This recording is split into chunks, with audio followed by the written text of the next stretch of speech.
Story 1. Living in a luxury apartment in downtown Atlanta had been a dream come true. The marble countertops, the floor-to-ceiling windows overlooking the skyline, and the constant hum of the vibrant city below gave my life a sense of accomplishment. My job at the marketing firm was demanding, but every time I stepped into my sleek, modern apartment, I felt at peace. It was a space all my own, perched high above the noise and chaos of the world below. But recently, things had changed. It started with a feeling. At first, it was subtle. I'd come home from work, flick on the soft overhead lights, and unwind on the couch with a glass of wine. But something felt off. It wasn't the usual exhaustion from a long day, or the occasional stress from a difficult client. It was the feeling of being watched. I brushed it off as paranoia. After all, I lived in one of the safest buildings in the city. Security was tight. The concierge was always present. The elevators required a key fob, and the cameras covered every angle of the hallways and common areas. My building was my sanctuary, but the feeling didn't go away. I began to notice it more when I sat in the living room, especially at night. I would sit on my plush couch, my back to the hallway that led to my bedroom, facing the large windows that gave me a panoramic view of the neighboring buildings. Beyond the twinkling lights of the city, I often found my gaze drifting to the apartment directly across from mine. I hadn't paid much attention to it before. It was just one of many high-end units in the building across the street, their windows just as large as mine, their layouts almost identical. But one night, something caught my eye. As I stood up to turn off the TV and head to bed, I glanced out the window, and there it was. A figure, standing perfectly still in the window across from mine. The apartment was dark, the only light coming from the dim, ambient glow of the city. But the figure stood there, motionless, backlit by the faint city lights behind them. I couldn't make out any features, just the outline of a person standing perfectly still, looking in my direction. I froze. My heart began to pound, the wine glass slipping from my fingers and shattering on the hardwood floor. I stepped back instinctively, my breath catching in my throat. I stared back, waiting for the figure to move, to turn away, to do something. But they didn't. They just stood there. Am I imagining this? I thought, trying to rationalize what I was seeing. Maybe it was a shadow, or a mannequin left in the window for some odd reason. Maybe it wasn't a person at all, but it looked too real, too human. I quickly closed the blinds and went to bed, trying to shake the image from my mind. It took me hours to fall asleep, the unease gnawing at the edges of my thoughts. When I finally did, my sleep was restless, filled with half-remembered dreams of faceless figures standing in the dark, watching me. The next morning, I felt foolish. It had to have been a trick of the light, or maybe I was just overtired. The work week had been brutal, and my mind was playing tricks on me. Determined to move on, I pushed the incident out of my mind and tried to focus on the day ahead. But that night, it happened again. This time, I was more prepared. As I sat on the couch, I could feel that same prickling sensation, like eyes were on me. I hesitated, my fingers nervously gripping the edge of the blanket I had draped over my lap. Slowly, I turned my head toward the window. And there it was. The figure stood in the exact same spot as the night before. The apartment across the way was completely dark, and yet the silhouette was unmistakable. It was clearer this time, the outline of a tall person, their body rigid facing my apartment, unmoving. It felt intentional. It felt like they were watching me. I couldn't just sit there. My heart raced as I grabbed my phone and walked to the far side of the room away from the windows. I didn't know who to call or what to say. "Hello, yes. I think someone is watching me from the apartment across the street." Sounded ridiculous. But as I stood there, out of sight from the window, I couldn't shake the feeling that whoever or whatever was standing there had been watching me for days, maybe weeks, maybe longer. The next morning, I stopped by the concierge desk before heading to work. I casually asked if anyone had moved into the apartment across the street recently. The young woman behind the desk frowned and shook her head. "That unit's been empty for years," she said. "Why do you ask?" My stomach dropped. I stammered something about seeing lights on in the apartment, but she assured me the building management had confirmed it was vacant. "Maybe someone left the blinds open," she suggested, clearly unconcerned. I thanked her and hurried to the elevator, trying to calm the rising panic inside me. Was it possible someone had broken in? Or maybe someone was squatting in the empty unit? It didn't make sense, though. This was a high-end building, just like mine. Security would have noticed something like that, right? That evening, I did something I never thought I'd do. I called the building's security office and asked if they could check the apartment across the way. It felt silly, but I couldn't keep ignoring what I was seeing. The security guard on the phone was polite but sounded skeptical. He told me he'd send someone over to check it out and assured me there was likely nothing to worry about. 20 minutes later, I got a call back. "We didn't find anyone in the apartment, ma'am. The unit's completely empty. No signs of forced entry or anyone living there," the guard said, his tone professional but detached. "But I saw someone," I insisted, my voice shaking. "Maybe it was just a shadow," he suggested, his voice softening a bit, like he was speaking to a child. "These old buildings can play tricks on you sometimes, but I'll make sure to keep an eye on the place. You stay safe now." I hung up, my hand trembling. That night I didn't open the blinds. I didn't want to see if the figure was still there, standing in the dark, watching me. But even with the blinds closed, I could feel it. The weight of unseen eyes pressing down on me, as if the figure wasn't just watching from the other side of the window anymore. It felt closer, like it was just outside my door. The days that followed were a blur of paranoia. I started taking different routes home from work, avoiding my apartment as much as I could. I convinced myself that I was overreacting, that maybe the security guard was right, and it was just a trick of the light. But every time I stepped back into my apartment, the familiar dread returned. I began avoiding the living room altogether. I stopped using the couch. Instead, I'd stay in my bedroom, door closed, trying to block out the feeling that I was never truly alone. My once peaceful sanctuary had become a prison, the weight of invisible eyes following me everywhere I went. But no matter how hard I tried to avoid it, I knew I couldn't ignore the figure in the window forever.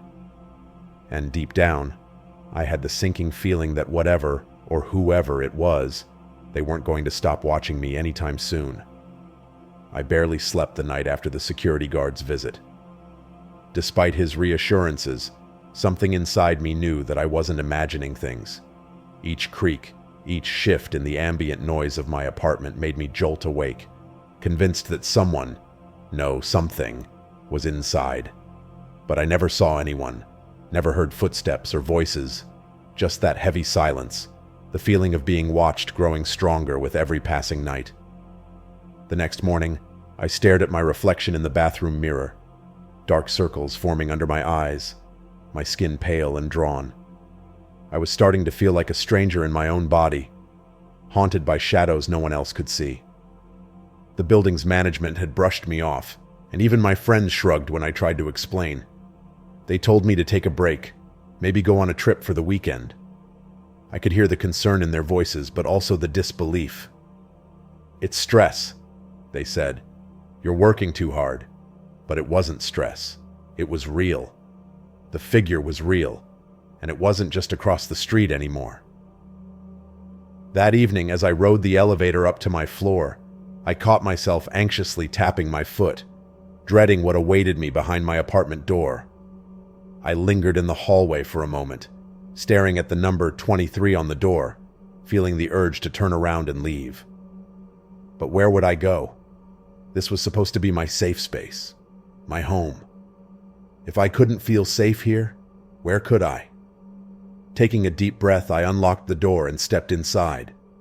My apartment was just as I had left it, quiet, spotless, lifeless. But the second I stepped into the living room, the familiar weight of unseen eyes returned, It was suffocating. I didn't look at the windows this time. I couldn't. My heart raced in my chest as I hurried to my bedroom, slamming the door shut behind me, as if that thin barrier of wood could keep me safe. I grabbed my phone, fingers shaking, and searched for hotels nearby. I was done. I needed to leave. I could pack a bag, call in sick to work, and stay somewhere else for a few days. Maybe a week. Maybe forever. Just as I was about to hit book, I heard a noise, a soft tap, like someone rapping their knuckles lightly against glass. My breath hitched, and for a moment I thought I had imagined it. But then it came again. Tap, tap, tap. Slowly, I turned my head toward the bedroom window, dreading what I might see. The blinds were half drawn, but through the narrow gap, I could just make out a shape, a figure standing right outside the glass. I felt my heart leap into my throat. That couldn't be possible. I lived on the 23rd floor. There was no balcony, no ledge, no way anyone could be standing outside my window. And yet they were.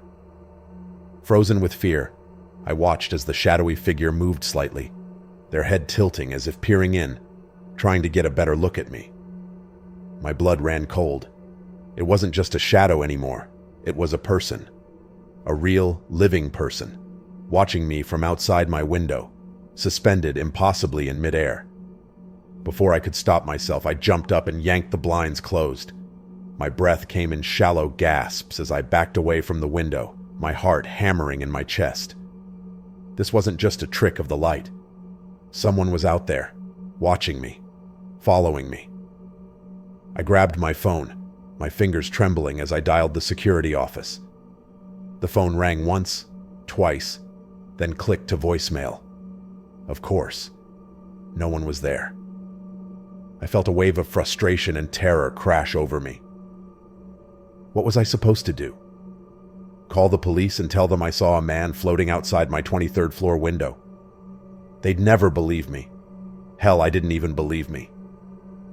But then, something clicked. The apartment across the street. The figure I'd been seeing.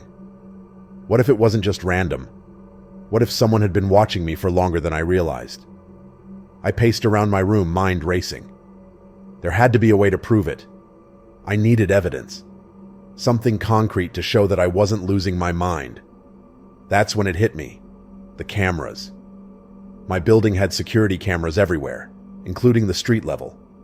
If someone had been sneaking in or even climbing the building somehow, the cameras would have caught it. I quickly threw on my shoes and bolted out the door, not caring that it was nearly midnight. I needed answers. I needed to know who or what was watching me. As I hurried to the security office, my heart pounded in time with my frantic footsteps. I arrived to find the night guard, an older man named Ray, sitting behind the desk, half asleep in his chair. "Ray!" I called out, my voice higher and more panicked than I intended. He startled awake, blinking in confusion as I rushed toward him. "I need to see the security footage," I said breathlessly. "Something's going on in my apartment. I think someone's been watching me." Ray frowned, rubbing his eyes. "Whoa, slow down there, miss. What are you talking about?" "I've been seeing someone outside my window on the 23rd floor," I explained, trying to sound as calm as possible. "They've been standing in the window of the apartment across from mine for days, and now they were right outside my bedroom window. You have to check the cameras, please." Ray gave me a skeptical look, but shrugged. All right, let's take a look." He motioned for me to follow him to the back room where the security monitors were set up. My heart pounded as he pulled up the feed from the past few days. We started with the street cameras. Ray sped through the footage, pausing occasionally when I pointed out the exact times I had seen the figure in the window. But no matter how many angles we checked, there was nothing. No one had entered or left the building. The street remained empty. "Maybe it's someone inside the building," Ray muttered, switching to the cameras inside. He pulled up the hallway footage from my floor. For a moment, the screen showed nothing but empty halls, the same sterile environment I had walked through 100 times. But then, Just as he fast-forwarded to last night, my blood ran cold. There was a man. I leaned closer to the screen, my heart racing as I watched a figure in dark clothing step into frame. He moved slowly, methodically, his head tilted slightly as if listening for something. His face was obscured by a hood, but I could see his posture, the same rigid stance as the figure I had seen in the window. He stopped outside my apartment door. I grabbed Ray's arm. "That's him! That's the guy!" Ray frowned and zoomed in, squinting at the screen. "I don't recognize him. Doesn't seem like a tenant." We watched in tense silence as the man stood there, unmoving, for what felt like an eternity. Then, without warning, he turned and walked away, disappearing from the camera's view. "Wait, go back," I said, my voice trembling. "He didn't leave. He didn't go to the elevator. Where did he go?" Ray rewound the footage, but the man was gone. Vanished, as if he had never been there in the first place. I stepped back from the screen, my mind reeling. He hadn't taken the elevator. He hadn't used the stairs. But somehow he had been right outside my door. Ray stood up, his face grim. "I'll notify management. They'll want to investigate this." I nodded, feeling numb. But deep down, I knew it wasn't going to help. Whoever this person was, they weren't just watching me. They were inside the building, moving unseen, just like the shadow in the window, and they weren't going to stop. As I left the security office, a chill ran down my spine. I could feel it again, that oppressive sense of being watched, of someone lurking just out of sight, waiting.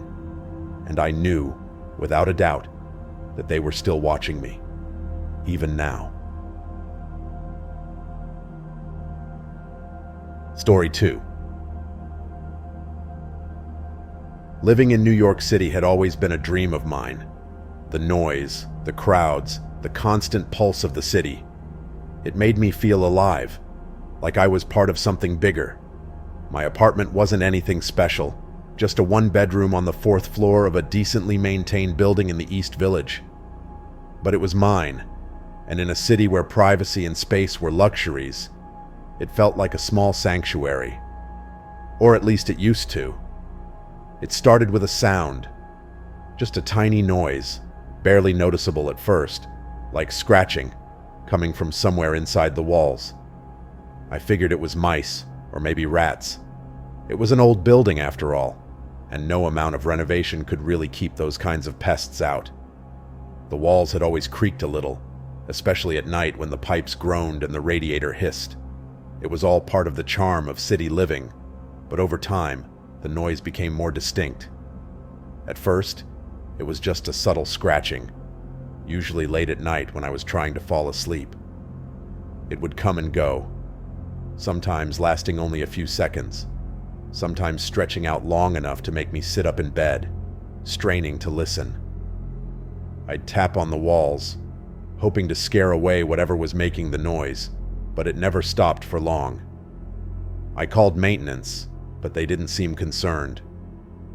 "It's New York," the guy had said with a shrug. "Every building's got rats." He offered to set some traps, but beyond that, there wasn't much he could do. So, I figured I'd learn to live with it. It was annoying, sure, but nothing I couldn't handle. At least, that's what I thought. A few nights later, as I lay in bed, the scratching started up again. This time, though, it was closer, more deliberate. The sound wasn't just random scratching. It felt like something was moving behind the walls. I sat up, holding my breath, listening carefully. The noise had a rhythm to it, almost like shuffling footsteps. I shook my head, trying to shake off the thought. It was ridiculous. My mind was playing tricks on me. It had to be a mouse, or maybe even a squirrel that had somehow gotten into the walls. But then I heard something else. A whisper. It was faint. So faint that at first I wasn't sure I'd even heard it. But it was there, just beyond the drywall, like someone was murmuring on the other side. I froze, my heart racing. Was it coming from another apartment? Maybe my neighbor was talking quietly, and the sound was just traveling through the thin walls. That had to be it. But the more I listened, the more certain I became that the sound was too close. Way too close. I got out of bed and pressed my ear to the wall. The whispering stopped, but the shuffling didn't.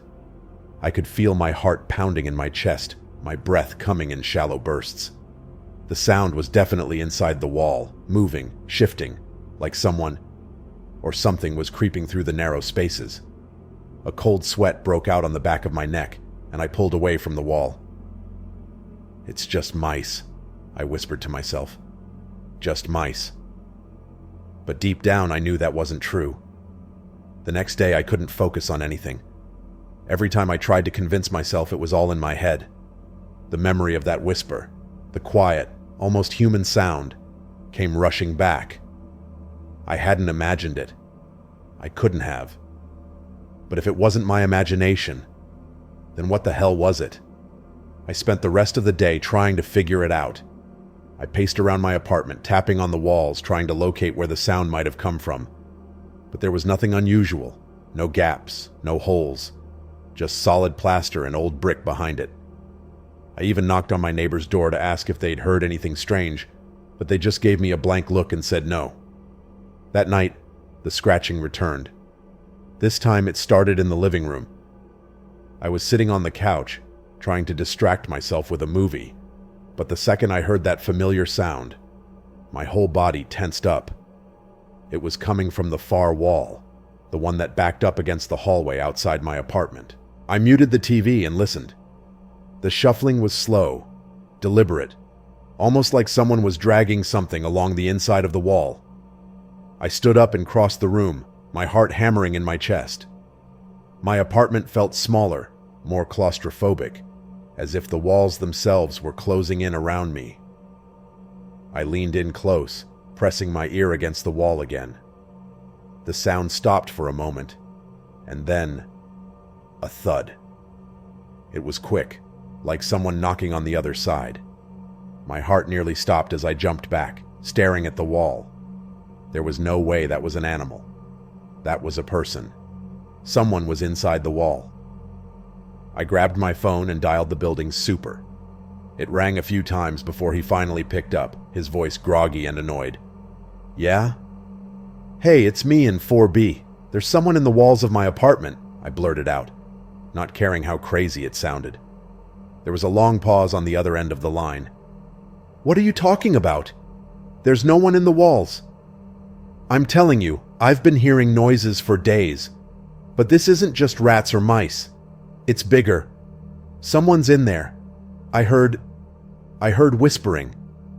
"Listen, I'm not going to rip open the walls for some noise. It's an old building. Sounds travel. If you're hearing something, it's probably the pipes or the wiring. Maybe it's even one of the neighbors." He sounded irritated, like I was wasting his time. "But I can send someone to check the place out tomorrow, all right?" "Tomorrow?" I repeated, my voice shaking. "What if something happens tonight?" "Nothing's gonna happen. Just relax. I'll have someone look at it." He hung up before I could argue. I stared at the phone, my stomach twisting with frustration and fear. I didn't know what to do. Maybe he was right. Maybe it was just the building settling, or some weird echo from another apartment.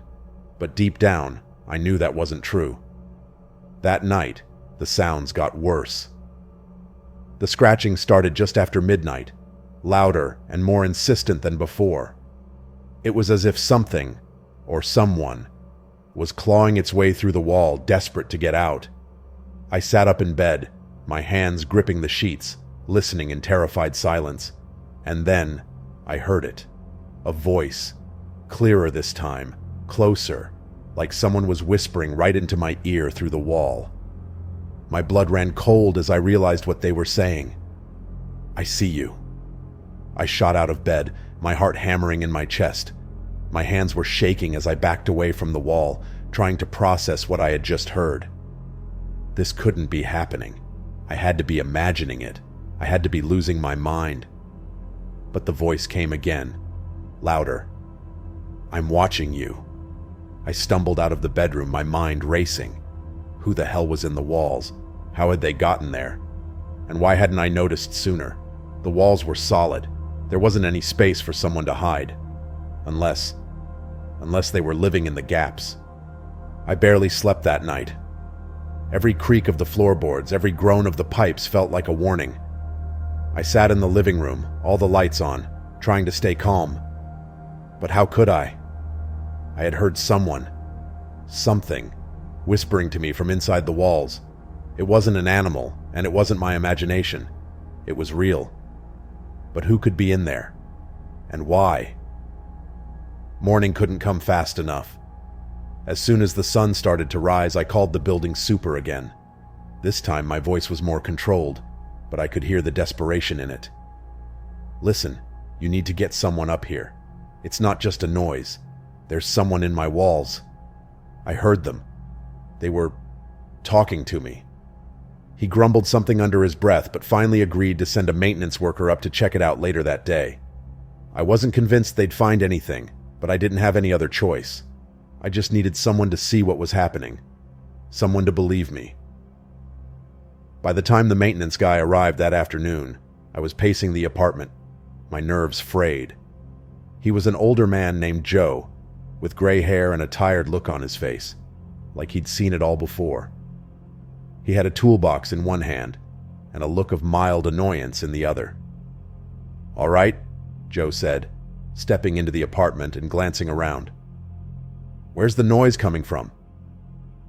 I gestured toward the living room wall, the one where I'd heard the scratching the night before. "It's been coming from over there, but it moves around. Sometimes it's in the bedroom, too." Joe sighed, setting his toolbox down and giving the wall a light knock. Old buildings like this, they've got plenty of nooks and crannies. Rats, mice, you name it. They'll find a way in. Could even be pipes settling, you never know. "It's not that," I interrupted, trying to keep my voice steady. "I heard someone, a person. They were whispering." He raised an eyebrow at me, but to his credit, he didn't argue. Instead, he went to work, tapping along the wall, listening for any hollow spots. "You hear anything now?" I shook my head, my stomach twisting with anxiety. The apartment was dead silent. Of course it was. No scratching, no whispering, nothing. It felt like I was being mocked by the silence itself. Joe continued his inspection, knocking on the walls, checking the baseboards, even shining a flashlight into the narrow gap between the floor and the wall. But there was nothing. After about 20 minutes, he stood up, dusting off his hands. "I'm not seeing anything unusual," he said with a shrug. "No signs of pests, no loose pipes. I'll set up a trap or two just in case. But I think it's just the building making noise." I could feel my heart sinking. I wanted to scream, to tell him that he was wrong. But what could I say? That I had heard a voice talking to me through the wall. That someone had been following me inside my own apartment. He packed up his tools and gave me a sympathetic look. "I'll check the apartment next door too, see if maybe there's something on their side that's causing the noise. But honestly, it's probably nothing. Get some rest." He left, and I was alone again. The apartment felt even smaller now, like the walls were pressing in on me. I sat on the couch, staring at the spot where the scratching had come from the night before. It was quiet now, but I knew that wouldn't last. Whoever was in the walls, they were waiting. That night, the scratching returned.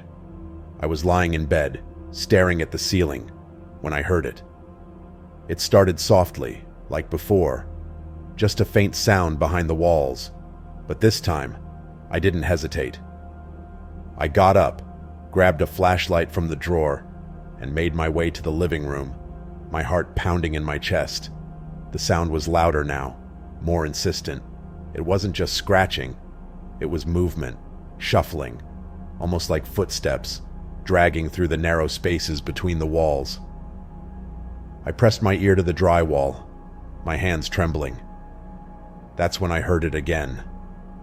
The voice. Low, barely above a whisper, but clear enough to send a chill down my spine. "I see you."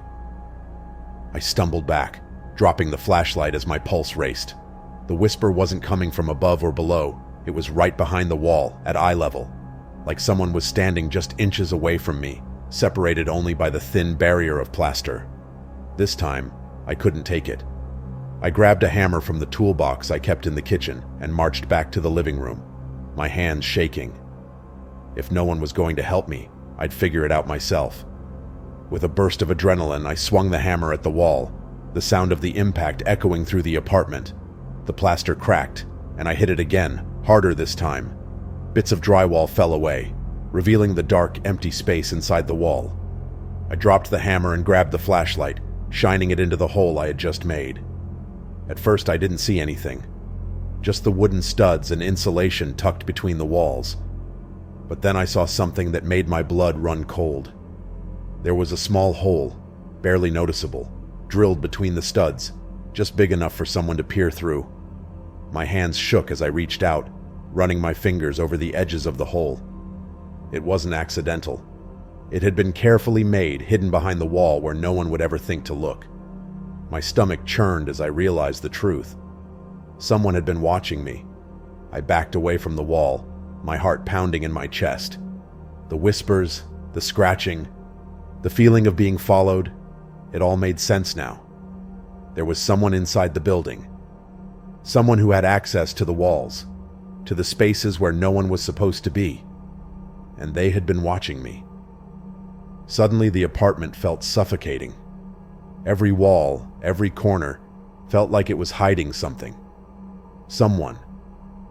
I grabbed my phone and dialed 911, my fingers trembling as I explained what I had found. I didn't care if they thought I was crazy. I needed help. I needed to get out. As I waited for the police to arrive, the scratching continued. Louder now, as if whoever was in the walls knew I had found them. I could hear the shuffling, the low murmurs of voices just out of reach. And then, just before the sound of sirens echoed through the street, I heard it again. "I'm still watching." The voice was closer this time, right behind me.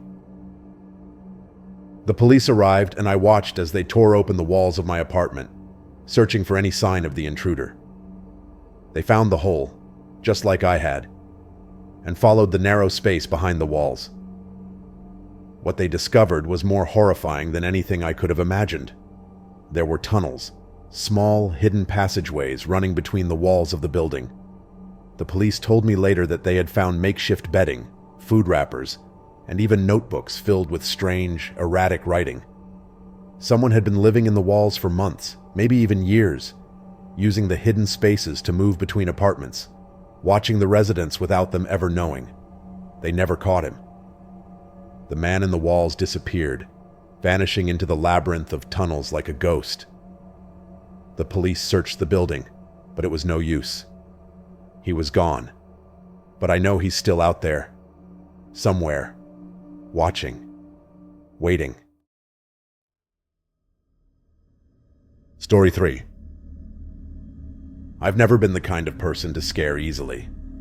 I grew up in a small town where nothing much happened. No break-ins, no urban legends of haunted houses, just quiet streets and friendly neighbors. So when I moved to Houston, I didn't think much about safety or worry about being alone in a new city. My new apartment in a mid-sized complex was modest but comfortable, and despite being located in a quieter part of the city, it felt safe. Maybe too quiet at times. The only thing that bothered me was the staircase. It was an old building, and like many old buildings, the stairs creaked. Not in a particularly ominous way, but in that unsettling, you never know who's coming up behind you way. My apartment was on the 3rd floor, and since the elevator rarely worked, I found myself using the stairs most of the time. The stairwell was narrow, barely enough room for 2 people to pass without brushing shoulders, and the sound of footsteps echoed through the enclosed space, making it easy to hear anyone coming or going. At first, the stairs were just part of my daily routine. I'd trudge up them after work, exhausted, eager to collapse on my couch with takeout and Netflix. But after a while, I started to notice something strange. Every time I'd climb the stairs, I'd feel it, that creeping sensation of being watched. It was subtle at first. I'd step into the dimly lit stairwell and get this prickling on the back of my neck, like eyes were boring into me from somewhere above. I brushed it off as nothing, telling myself I was being ridiculous. It was just nerves, adjusting to a new place, to a new life. But the feeling didn't go away. No matter how many times I told myself it was nothing, the unease would hit me the moment I set foot in that stairwell. Sometimes, I'd glance up toward the top of the stairs, expecting to see someone standing there watching me. But there was never anyone. Just the dim light flickering slightly, the paint peeling off the walls, and the creaky steps leading up to the next floor. Still, I didn't let it bother me. I had work to focus on, a social life to maintain. The last thing I needed was to be spooked by some stupid staircase. But then things started to change. I can't remember exactly when it began, but one evening as I was heading up the stairs after a long day, I felt something shift. The air was heavier, almost oppressive, and that feeling of being watched intensified to the point where my skin tingled with unease. Without thinking, I glanced up, and that's when I saw him. At the top of the staircase, just before the final landing, stood a man. His figure was backlit by the faint glow of the hallway lights behind him, casting his body in shadow. I couldn't make out his face or any features, just the outline of someone standing perfectly still, watching me. I froze, my hand gripping the railing so tightly that my knuckles turned white. For a moment, neither of us moved. I just stared, waiting for him to step aside, to come down the stairs, to do something. But he didn't. He just stood there, unmoving, like a statue. "Can I help you?" I called out, trying to sound braver than I felt. No response. He didn't even flinch. I took a step back, my heart pounding in my chest. Maybe he was just some guy from the building, maybe he was waiting for someone, or maybe... I didn't know. But something about him unsettled me in a way I couldn't explain. It wasn't just that he was standing there. It was the stillness, the complete and total absence of movement, like he wasn't even breathing. After what felt like an eternity, I turned and hurried back down the stairs, not daring to look back. I told myself I'd take the elevator from now on, broken or not. That night I barely slept. Every time I closed my eyes, I saw him, just standing there, watching, waiting. But the most disturbing part was that I hadn't heard him. Not a single footstep, not the rustle of clothes, nothing. How could someone be so silent? And why hadn't he said anything? The next day, I decided to forget about it. Maybe I was overreacting. The stairwell was a public space. He had as much right to be there as I did. Still, I couldn't shake the feeling that something was off. I avoided the stairs for the next few days, taking the elevator even though it jerked and groaned with every floor. I told myself it was better than facing whatever I had seen, or thought I had seen, on the staircase. But of course my luck ran out. One night, after the elevator broke down again, I was forced to take the stairs. As soon as I stepped into the stairwell, the air felt thick, almost suffocating. My stomach twisted into knots, but I pushed forward, determined to get home and forget about the eerie encounter. Everything was fine until I reached the second-floor landing. That's when I felt it again, that prickling sensation on the back of my neck. Slowly I lifted my head, and my heart sank. He was there. The man. Standing at the top of the staircase, in the exact same spot as before, perfectly still, his silhouette blocking the dim light from the hallway. I couldn't see his face, couldn't make out any details, just the outline of a person, watching me. This time, I didn't say anything. I just stood there, staring up at him, waiting for him to move, to speak, to do something. But he didn't. He just stood there, like a shadow carved into the wall. The silence was unbearable. My mind raced with possibilities. Was he following me? Had he been there every night, watching me climb the stairs, waiting for me? The thought made my skin crawl. I don't know how long I stood there, frozen with fear, but eventually, I forced myself to move. I backed down the stairs step by step, my eyes never leaving him. When I reached the bottom, I bolted out of the stairwell and into the hallway, slamming the door behind me. I could feel my heart pounding in my throat as I stood there, gasping for air. What the hell was going on? Who was this man, and why was he always there? Always watching, but never making a sound. I went to bed that night with the door locked and my phone in hand, but sleep didn't come easily. The image of the man standing at the top of the stairs was burned into my mind. His eerie stillness, the way he seemed to blend into the shadows. It was all too much. In the days that followed, I tried to convince myself that I was imagining things. That maybe it was just a weird coincidence, or maybe he was another tenant who had a habit of standing in the stairwell. But deep down, I knew that wasn't true. I started leaving for work earlier, coming home later, trying to avoid the stairs at all costs. But every time I had no choice but to use them, I felt it. That suffocating presence, the eyes on me, watching, waiting. And each time, the man was there. Days passed, and I couldn't escape the growing dread that accompanied every trip up those stairs. It wasn't just the man anymore. It was everything about the stairwell. The way the air seemed thicker when I stepped into it, the faint smell of old concrete and mildew, the dim lighting that flickered and cast eerie shadows on the peeling walls. But most of all, it was the silence. Every time I entered, the sounds of the outside world disappeared. No distant car horns, no footsteps from the floors above, just an oppressive, unnatural silence. Except for him. He was always there. Every time I reached the second-floor landing, I would look up and there he'd be. The same figure standing at the top of the stairs as if he belonged there. But he never moved, never made a sound. He simply stood, waiting, watching me climb. The worst part? I never heard him approach. No footsteps. No sound of doors opening or closing. It was as if he materialized out of thin air. I started questioning everything. How could someone move so silently in an echoing stairwell? Why didn't anyone else seem to notice him? Was I going mad? I began avoiding my own home. I'd linger at the coffee shop after work or spend hours wandering aimlessly around the city, too afraid to face the stairs again. But eventually, as always, I had to go back. One evening, after a particularly long day, I found myself once again at the entrance to the stairwell. My hands trembled as I pushed open the heavy door, the familiar creak sending chills down my spine.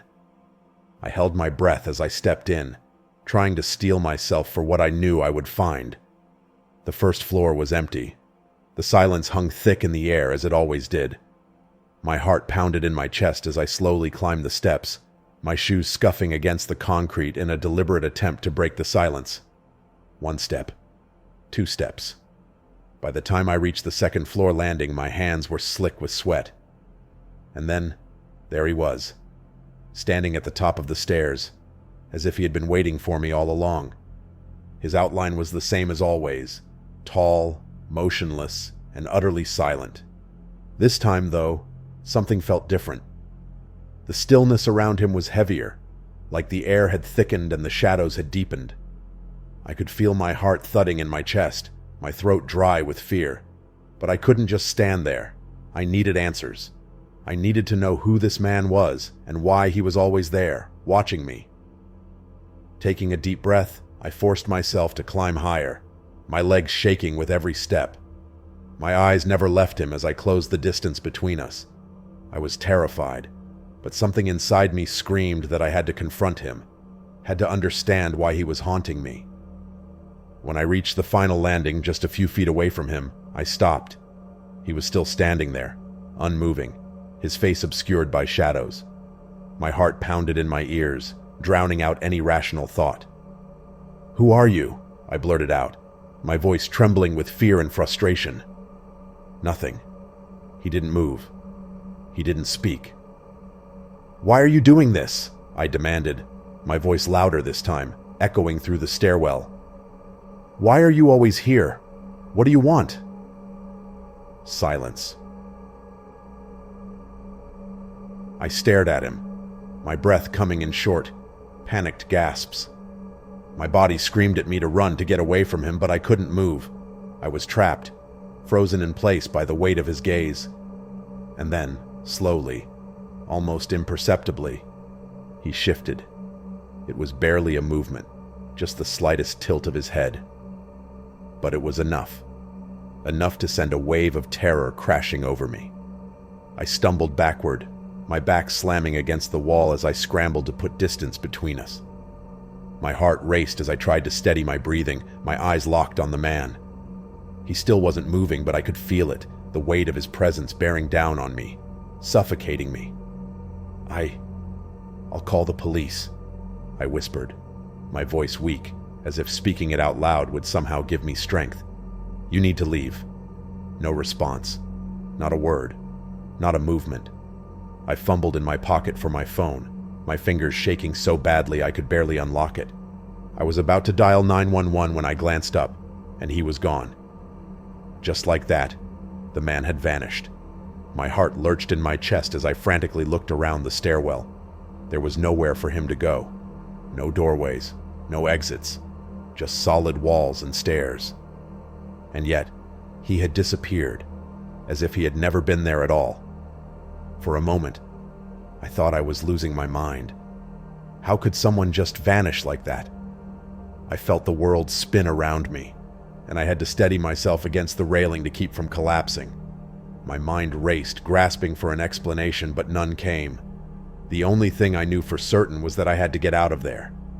I bolted down the stairs, my feet barely touching the ground as I raced toward the safety of the hallway. By the time I burst through the door and into the dimly lit corridor, I was gasping for breath, my chest heaving with panic. I didn't stop running until I was inside my apartment. The door locked and bolted behind me. I collapsed on the couch, my body trembling as I tried to calm down. My phone lay forgotten on the floor. The 911 call I had meant to make never completed. I couldn't explain it. I couldn't understand it. But I knew one thing. I couldn't stay here any longer. That man, whoever he was, wasn't just some figment of my imagination. He was real, and he was watching me. That night, I packed a bag and left. I didn't care where I went, as long as it was far away from those stairs, from that man. I couldn't bear the thought of facing him again, of feeling those cold, silent eyes on me. As I walked away from the building, I glanced back one last time, half expecting to see him standing at the top of the stairs, watching me leave. But the entrance was empty, just a flickering light above the door. I never went back to that apartment. I moved out within the week, breaking my lease and leaving behind everything I had built in Houston. Some might say I overreacted, that it was just a stranger in the building or a trick of the mind. But I know what I saw. And more than that, I know what I felt. That man wasn't just watching me. He was waiting. And I was never going to find out what for. Story 4. I've always loved walking through Boston's Central Square. It was one of those rare places where the old world met the new, where cobblestone streets crisscrossed beneath towering glass buildings. On my way home from work, I would often take the long way just to pass through the square, enjoying the energy of the city. The vendors selling their wares, street musicians playing a chaotic melody, and the hum of people moving about their daily lives. It all felt alive, vibrant. For me, it was a comforting routine. There was something grounding about being surrounded by so many people but still feeling invisible in the crowd. That is, until I noticed him. It started about 2 weeks ago. I was weaving my way through the square after work, lost in my own thoughts when I saw him. A man standing perfectly still among the bustling crowd, staring directly at me. He was standing near the statue in the center of the square, just far enough that I couldn't make out his face clearly, but close enough that I could feel his eyes locked on me. At first, I thought it was a coincidence. People zone out all the time in busy places, right? Maybe he was daydreaming or just looking in my direction without really noticing me, so I didn't think much of it. I kept walking, quickening my pace, telling myself it was nothing. But the next day, he was there again, and the day after that, always standing in the same spot, near the statue, always watching me, never moving. It was unnerving. His clothes were plain, a dark coat and a hat pulled low over his forehead, but the way he just stood there, frozen, while everyone else moved around him, it didn't feel right. I started changing my routine, taking different routes home, walking on different sides of the square, trying to avoid his gaze. But no matter what I did, he was always there. Sometimes closer, sometimes farther, but always watching. I began to dread walking through the square, my heart racing as I scanned the crowd for his familiar figure. Then one day, as I walked past, something happened that made my skin crawl. I was moving quickly, trying not to look at him, when I caught sight of someone else in the crowd. A woman standing a few feet away from me, her eyes fixed on me in the same unnerving way. Her expression was blank, but her gaze was intense, unblinking. I slowed down, confused. My stomach tightened with unease. Was she looking at me, or was I imagining things?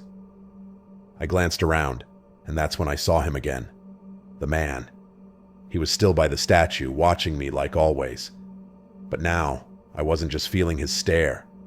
I felt the eyes of others too. I scanned the square and saw them. More people. A man by the newspaper stand, a woman pushing a stroller, even an old man sitting on a bench. They were all staring at me, silent and still, while the rest of the square bustled with life. It was as if time had frozen for them alone. My heart pounded in my chest. This couldn't be real. I had to be imagining it. But when I looked back at the man by the statue, his gaze hadn't shifted. He was still watching me, as he had been for days. But now, it felt like he wasn't alone. The others, random people I'd never noticed before, had joined him in this eerie, silent observation. I felt exposed, vulnerable, like the crowd wasn't just a mass of strangers anymore. It felt like a conspiracy, and I was the target. I quickened my pace, practically running by the time I reached the other side of the square. My apartment was only a few blocks away, but it felt like miles as I pushed through the weight of those unseen eyes on my back. When I finally got home, I slammed the door shut and leaned against it, my heart still racing. I told myself I was overreacting, that it was just a weird coincidence. Maybe I was tired. Maybe it was the stress from work getting to me. People don't just stop and stare like that. They don't. But no matter how hard I tried to rationalize it, I couldn't shake the feeling that something was horribly wrong. The next morning I tried to convince myself that I was being paranoid. Maybe it was just an unlucky coincidence, and those people had been looking past me, or through me, not at me. Maybe it wasn't personal. But deep down, I knew it wasn't that simple. Something had changed in the square, and I could feel it. I couldn't avoid it forever. I had to walk through the square again on my way home, even though my gut twisted at the thought. The day was warm, the sun casting long shadows as it began to set. The square was its usual chaotic self. Street vendors, people in business suits rushing to catch the tea, tourists snapping photos. Everything seemed normal, but it wasn't. I didn't even make it halfway across the square before I noticed them again. The same man, standing near the statue, watching me with that unnerving stillness. And now, others too. A woman by the fountain, 2 men chatting near the cafe, even a jogger who had stopped mid-stride. They were all looking at me, their eyes following my every move. I tried to pretend I didn't notice, tried to keep walking, but their stares felt like a weight pressing down on me, suffocating. Every step felt heavier, as if the space between us was shrinking, even though none of them moved. I couldn't take it anymore. My breath came in short gasps, panic rising in my chest. I stopped in the middle of the square, frozen, as I glanced around at all of them. They weren't moving, but they were all watching me now. Dozens of eyes fixed on me like I was some kind of specimen under a microscope. "Stop it!" I yelled, my voice cracking as it echoed across the square. Nobody moved, nobody reacted. The world continued on as normal. People walked by, laughed, chatted on their phones, but the ones watching me remained still, their expressions blank, their eyes locked on me. I couldn't stay there. I needed to get out. I turned and ran, my footsteps pounding against the cobblestone, the sound lost in the noise of the square. I didn't stop running until I was home, my hands shaking as I fumbled with the keys. Once inside, I bolted the door behind me, sinking to the floor as tears welled in my eyes. What was happening? Why were they watching me? And why did it feel like they were waiting for something? I didn't leave my apartment for days after that. I called in sick to work, barely ate, barely slept. I couldn't bear the thought of going back out there, of feeling their eyes on me again. But I knew I couldn't avoid it forever. I couldn't hide in my apartment for the rest of my life. So, after a week of isolation, I decided to face it. I told myself I would confront them, demand answers, make them stop. I couldn't live like this anymore. The next day, I walked back to the square, my heart pounding in my chest. The streets felt narrower, the air heavier, like the whole city was conspiring against me. When I reached the square, I stopped, my body trembling with fear and determination. And there he was, the man by the statue. And this time, he wasn't alone. The entire square had stopped. Everyone, the vendors, the tourists, the businessmen, they were all standing still, their heads turned in my direction, watching, waiting. I took a deep breath and stepped forward, knowing I was walking into something I couldn't understand, something far darker than I had imagined. But I had to know the truth.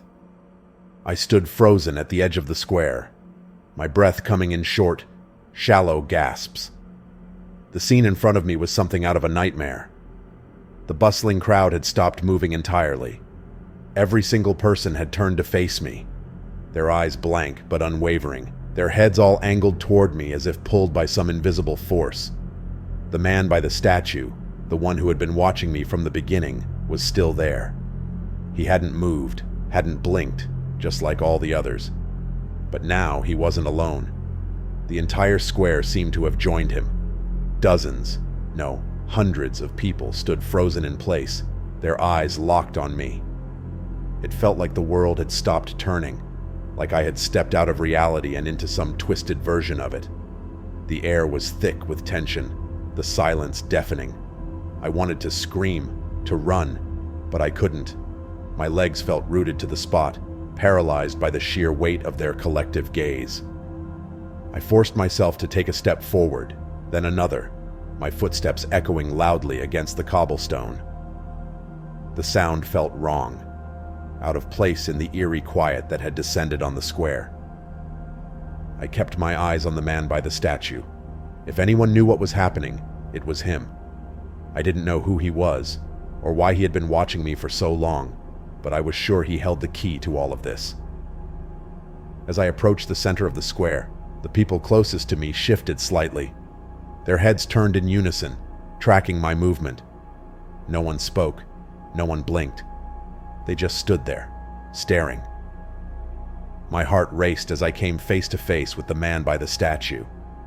He was tall, taller than I'd realized from a distance, his features obscured by the shadow of his hat.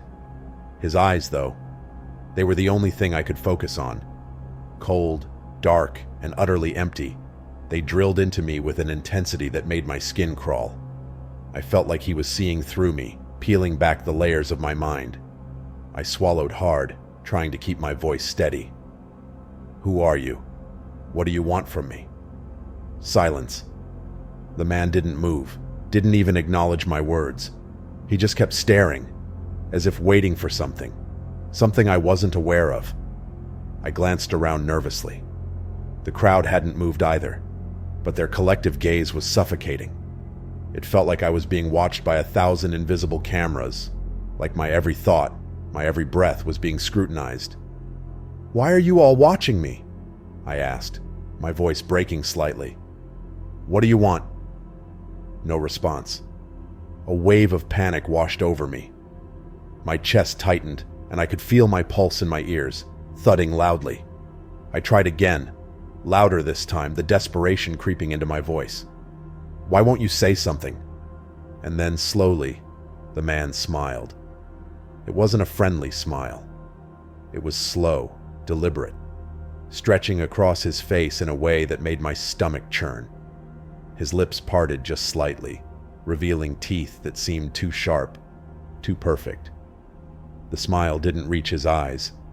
It was as if his face was performing a gesture that the rest of him didn't feel. My heart raced faster, and the edges of my vision blurred. I took a step back, stumbling slightly as I did.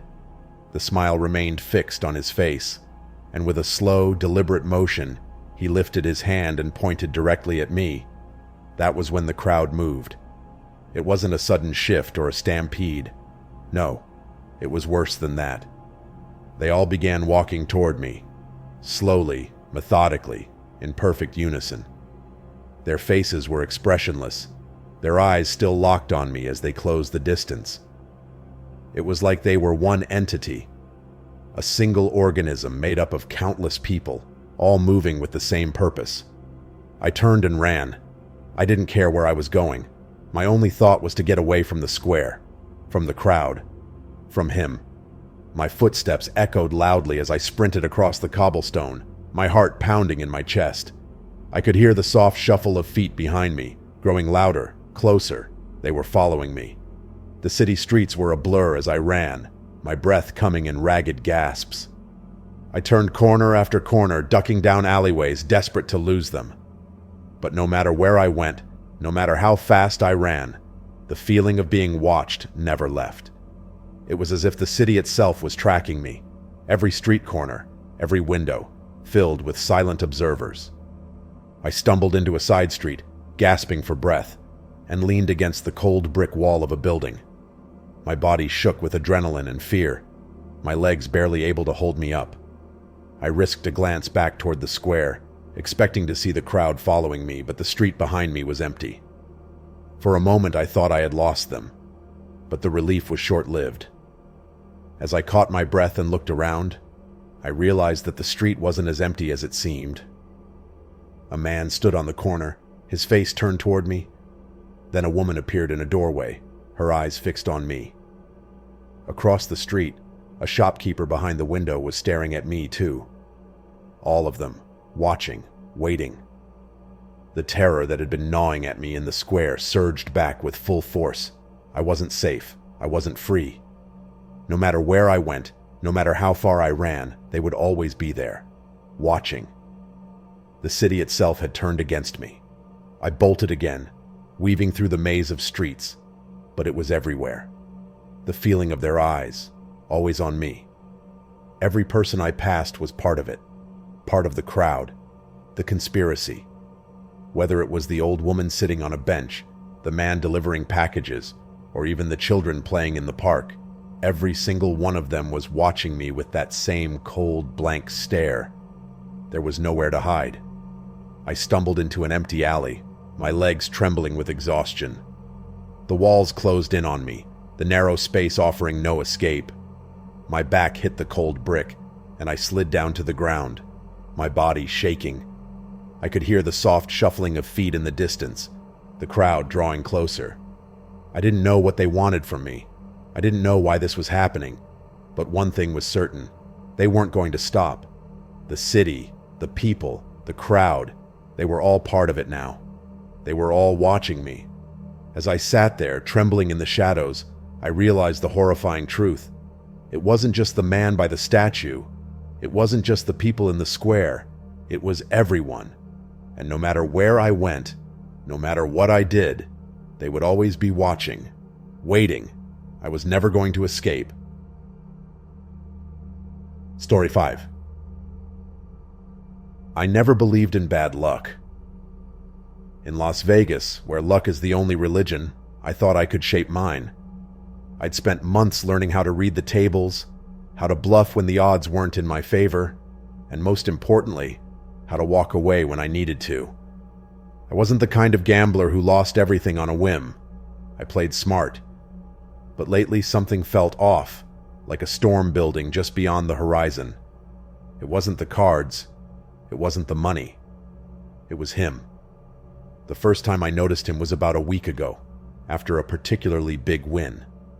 I was at the Bellagio, a place where winning big meant walking away with more than just a pile of chips. That night, I was riding high on a $50,000 payout. The energy in the casino was electric. Laughter, the ringing of slot machines, the muted thud of cards hitting the felt. It was intoxicating, the kind of night gamblers live for. But then, as I was walking through the glittering sea of lights and noise to cash out, I caught a glimpse of him. A man standing just beyond the edge of the crowd. His face was blurred in the shadows, but his gaze felt off, cold. I shrugged it off, thinking he was probably just another gambler watching the tables. Still, his presence lingered in the back of my mind like a splinter I couldn't shake. I should have paid more attention. The next few nights were filled with smaller wins, nothing to draw too much attention. But every time I felt that familiar rush of adrenaline, like when the cards finally turned in my favor, I'd feel eyes on me. At first, I didn't notice it as much. After all, Vegas was packed, and it wasn't unusual for people to stare at a woman winning in a city built on people losing. But then I saw him again. This time, it was at the Aria. I'd taken a small break between rounds of poker to grab a drink at the bar. The bar was crowded as usual, filled with tourists and regulars. But just past the outer circle of light, in the dimly lit corner, there he was. He wasn't sitting, wasn't drinking, just watching. I stared back, trying to catch his face, but he never moved. It was like he was waiting for something. But what?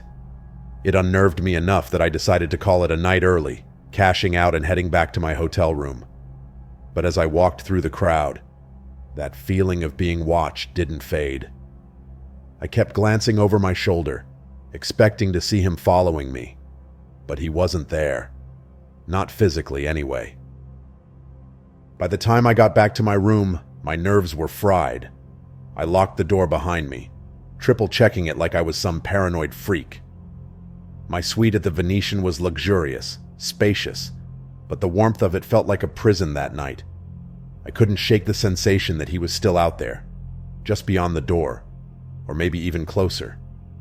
Every sound, the hum of the air conditioner, the faint chatter from the hallway, set my nerves on edge. I stayed awake most of the night, listening, waiting for something. By morning, I convinced myself that it was all just in my head. A gambler's paranoia, that's all. This was Vegas, after all. Everyone was watching everyone. But then it happened again. 3 days later, at the MGM Grand. Another win. Bigger this time, nearly double what I'd earned at the Bellagio. I was flush with excitement as the dealer counted out my chips, that warm rush of adrenaline and euphoria coursing through me. I forgot about him for a moment. Then, like a bad dream creeping back, I felt it. Eyes. I turned, scanning the room. Hundreds of people swarmed the casino floor, drunk on the flashing lights and free-flowing drinks. But in the distance, beyond the slot machines, there he was. Same spot, same stance, watching. His face was obscured by the shadows again, but I knew it was him. My heart sank, a cold sweat prickling the back of my neck. It was impossible. How could he be everywhere? I cashed out fast, barely looking at the dealer as he handed me my winnings. I wanted to run, but running would make it real. So I walked, weaving my way through the packed casino floor toward the exit, feeling the weight of his gaze on me with every step. When I reached the street, the bright lights of the Strip felt like a sanctuary. I hailed a cab and told the driver to take me to my hotel as quickly as possible. My mind was racing, trying to rationalize it all. Maybe he was just another gambler. Maybe he wasn't even following me. But deep down, I knew better. That night, in my hotel room. I couldn't sleep again. I kept replaying the moments in my head. How he always seemed to appear just after I won big. How he never came close, but always stayed far enough away to make his presence known. It felt calculated, deliberate, like he was waiting for something. But what? The next morning, I tried to shake it off. I told myself that I was being ridiculous, letting the paranoia get to me. I went about my day, hitting a few casinos and losing more than I won, which was a strange comfort in itself. No wins, no sign of him. But then, that night, I won again. It wasn't even that much, just a couple thousand, but there he was. As soon as I looked up from the table, I saw him, standing near the entrance of the casino. His presence had become a black cloud hanging over me, suffocating me. It didn't matter where I went, or how crowded the casino was. He always found a way to make me feel alone, exposed. I didn't know what he wanted, but I knew I needed to get out of Vegas. Whatever this was, it wasn't worth my life.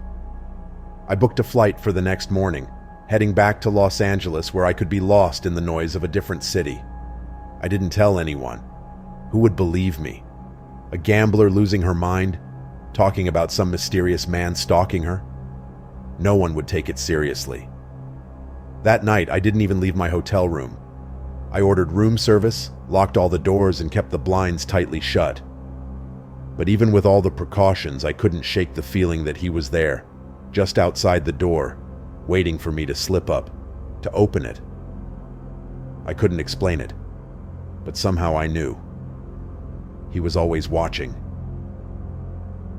That was the last peaceful night I had in Vegas, if you can even call it that.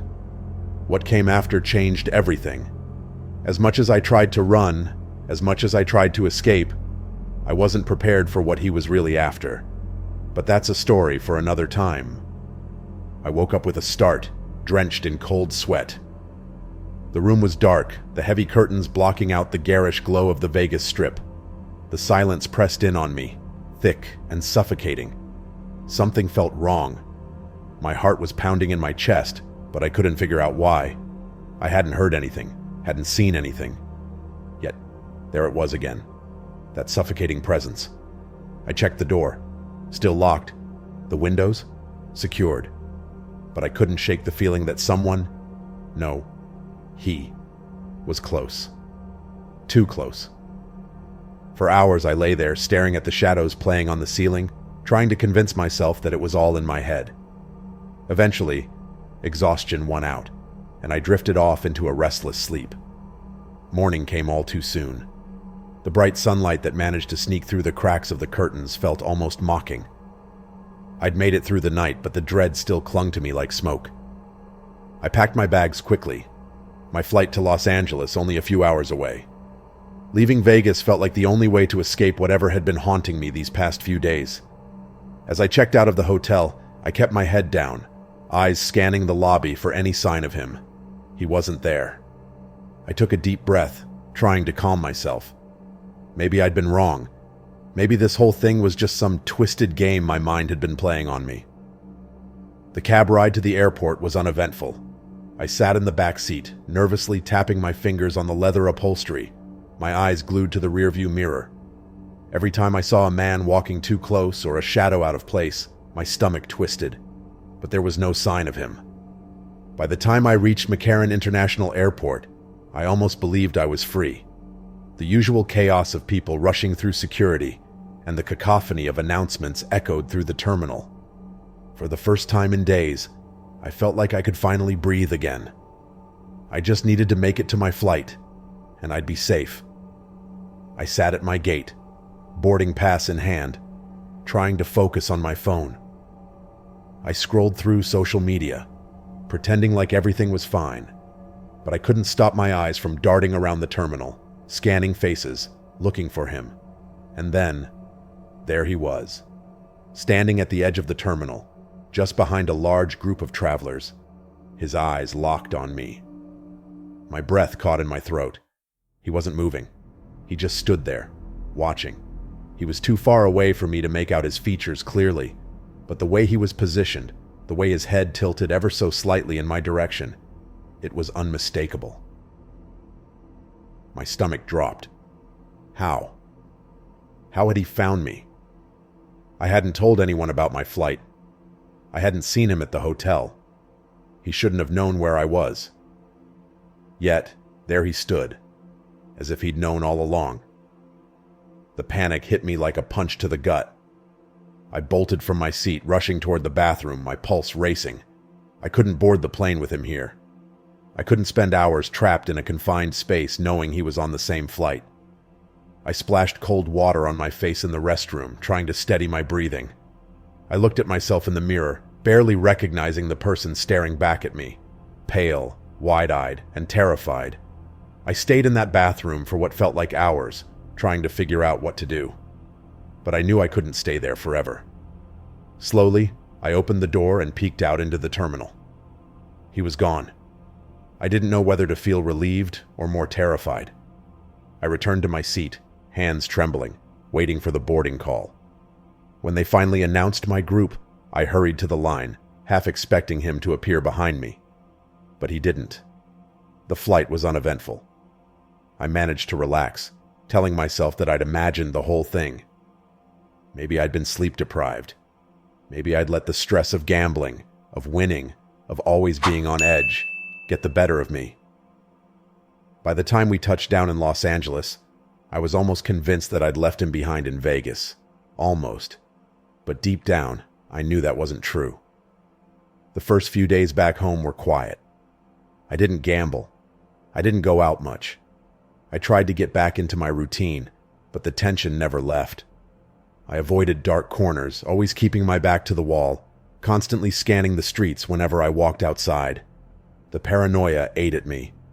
Then, one night, I came home to find my apartment door slightly ajar. My heart stopped. I hadn't left it open. I knew that. I double-checked it, just like I always did.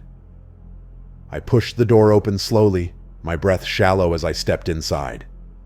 Everything looked normal at first glance. Nothing seemed out of place. But the air in the room felt different, stifling. I walked further in, my eyes darting to every shadow, every darkened corner.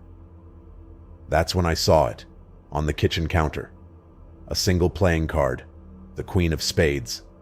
My hand started shaking as I picked it up. I hadn't left this here.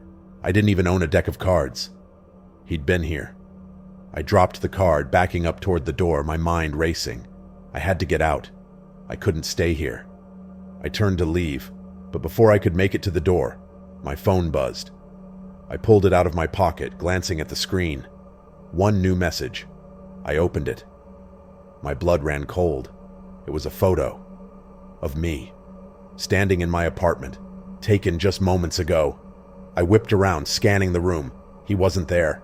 I rushed to the window, peering out into the street, but there was no sign of him.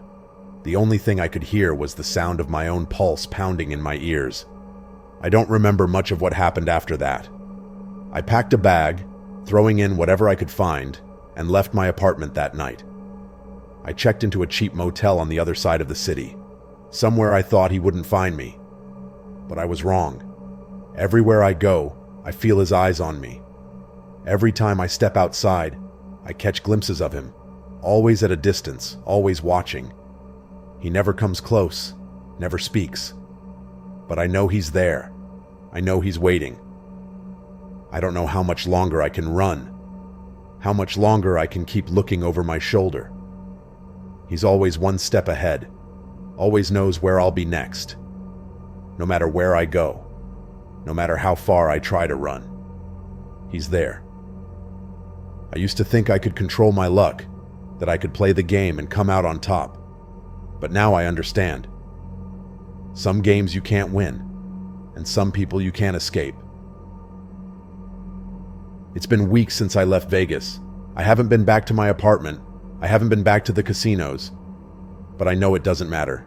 Wherever I go, he'll be there, waiting, watching. And when he's ready, I won't be able to stop him. Thank you all for listening to my stories. If you enjoyed them, please like, share, and subscribe to the channel so you don't miss any future videos.